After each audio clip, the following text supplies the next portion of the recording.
name is Bill Raftery. I am a member of Kirkintilloch Speakers Club and my speech is entitled 2009. Mr. Chairman, ladies and gentlemen, even by February 2009 was already a momentous year. By then we had celebrated two anniversaries. Firstly, the 250th anniversary of the birth of Robert Burns.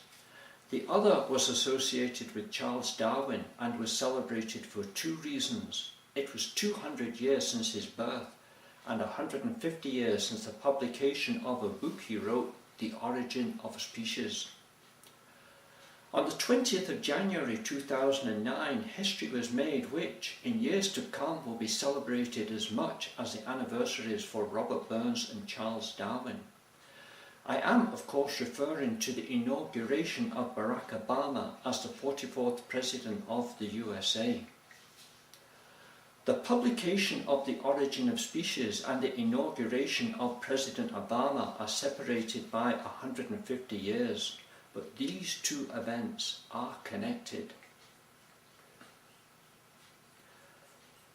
Jim Crow was the name of the racial caste system which operated primarily in the southern and border states of the USA between 1877 and the mid-1960s. It relegated African Americans to the status of second-class citizens.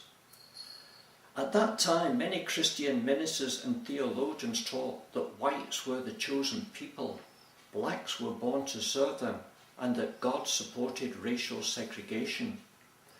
The belief that blacks were innately inferior was supported by some scientists. The Jim Crow laws excluded blacks from jobs, juries, and neighborhoods. The result was legitimization of two societies, one white and advantaged, the other black, disadvantaged, and despised. Blacks who violated the Jim Crow laws were likely to suffer violence. Whites could physically beat blacks with impunity because the criminal justice system was Jim Crow.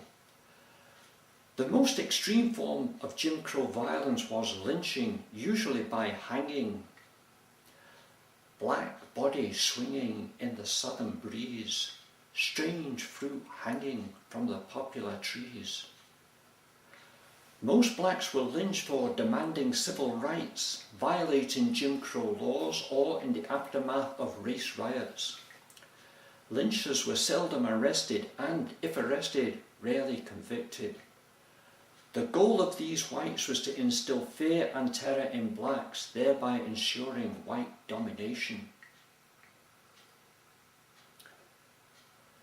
This scenario was in sharp contrast to the life experienced by Charles Darwin.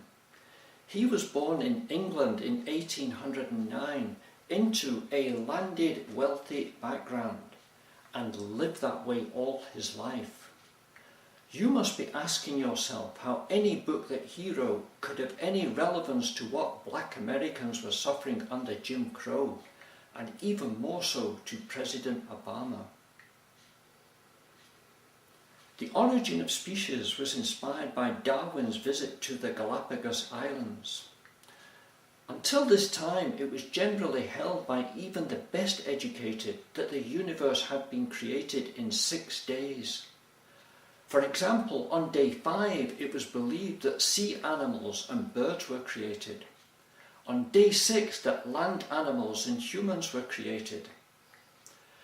As a result of his research, Darwin proposed that plants and animals had evolved and were not unchanging. This simple idea had devastating consequences. In particular, it meant that man was not unique, but was just another animal. It also meant that he had evolved from other animals. Even more devastating was the realization that all human races had a common ancestor. This challenged the uniqueness of white mankind and the idea that other races were there to serve its needs. Let me remind you what Washington was like on the 20th of January 2009. You will recollect the army of people that had come to witness the inauguration. Packed like sardines in a tin, but animated like bees in a disturbed hive. All had waited for at least 6 hours on a bitterly cold day. They had come not expecting payback time, but to witness the ultimate symbol of equality. After Barack Obama repeated the oath of office, the Chief Justice of the Supreme Court, John Roberts, said to him, "Congratulations, Mr. President." Those 3 words ended a shameful period in the domestic history of the USA.